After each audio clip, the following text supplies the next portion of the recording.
चाहे मेरी जान चली जाए, लेकिन जब तक सरकार का लिखित आदेश नहीं आएगा मैं अनशन नहीं तोड़ूंगा। राजस्थान की राजधानी जयपुर से आई ये हुंकार किसी एक छात्र नेता की जिद नहीं, बल्कि प्रदेश के लाखों युवाओं के हक की वो लड़ाई है जिसने इस वक्त सरकार के पसीने छुड़ा दिए हैं। राजस्थान विश्वविद्यालय के मुख्य द्वार पर 23 जुलाई से अनशन पर बैठे युवा छात्र नेता शुभम रेवाड़ की तबीयत अस्पताल के बेड पर और भी ज़्यादा बिगड़ गई है। डॉक्टरों की टीम लगातार निगरानी कर रही है, शरीर का एक अंग जवाब देने लगा है, लेकिन शुभम का हौसला इतना चट्टानी है कि उन्होंने ड्रिप लगे हाथों से भी अन्न का एक दाना लेने से साफ इनकार कर दिया है। सोचिए, 30 जुलाई की सुबह जब पुलिस जबरन एम्बुलेंस लेकर यूनिवर्सिटी के गेट पर पहुंची थी तो छात्रों का आक्रोश भड़क उठा। पुलिस ने शुभम को अस्पताल में भर्ती कराकर सोचा कि आंदोलन खत्म हो गया है, लेकिन असली ट्विस्ट तो यही है कि पुलिस की इस कार्रवाई ने आंदोलन को बुझाने की बजाय पूरे प्रदेश में आग की तरह फैला दिया है। आखिर 10 दिनों से अपनी जान हथेली पर रखकर लड़ रहे शुभम की वो कौन सी 2 मांगे हैं जिनके आगे राजस्थान की पूरी सरकार मौन साधे बैठी है। आइए समझते हैं इस युवा सत्याग्रह की पूरी इनसाइड स्टोरी।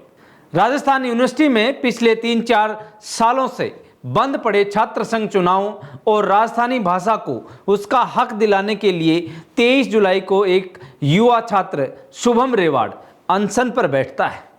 दिन बीतते गए, 8 दिन तक तपती धूप और बारिश के बीच अनशन जारी रहा। जब 30 जुलाई को शुभम की सेहत ज़्यादा बिगड़ी तो पुलिस बल अनशन स्थल पर पहुंचा। वहां मौजूद छात्र समर्थकों ने पुलिस का कड़ा विरोध किया, नारेबाजी की और हंगामा खड़ा हो गया। लेकिन पुलिस ने शुभम को एम्बुलेंस में डालकर जयपुर के सवाई मानसिंह यानी SMS अस्पताल में पहुंचाया। अधिकारियों को लगा कि अस्पताल में भर्ती कराते ही मामला शांत हो जाएगा, लेकिन शुभम रेवाड़ ने अस्पताल के बेड से ही ऐलान कर दिया कि सरकार अगर सोचती है कि पुलिस के दम पर आंदोलन को दबा देगी तो ये उसकी भूल है।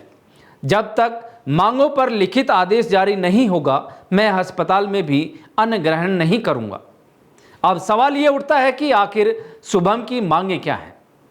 शुभम और उनके समर्थकों का यह आंदोलन मुख्य रूप से केवल 2 जायज मांगों को लेकर टिका हुआ है। छात्र संघ चुनावों की तत्काल बहाली।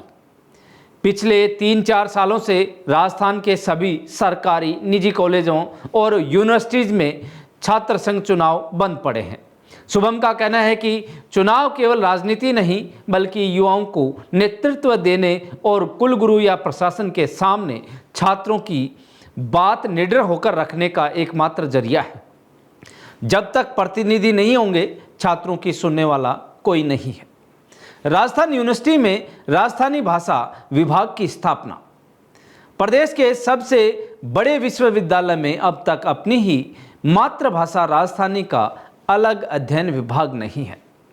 युवाओं की मांग है कि न्यूनतम शुल्क पर राजस्थानी भाषा से उच्च शिक्षा और शोध का अवसर मिले, लेकिन बड़ा सवाल राजस्थान सरकार और विश्वविद्यालय प्रशासन से है।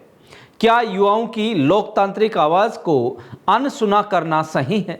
क्या मातृभाषा को सम्मान मांगने के लिए किसी छात्र को अपनी जान जोखिम में डालनी पड़ेगी? क्या सरकार समय रहते लिखित आदेश जारी करके इस सत्याग्रह को सफलतापूर्वक समाप्त कराएगी या फिर आंदोलन और उग्र रूप लेगा? आपकी इस पर क्या राय है? कमेंट में जरूर बताइए और देखते रहिए जागो इंडिया जागो न्यूज़ चैनल। धन्यवाद।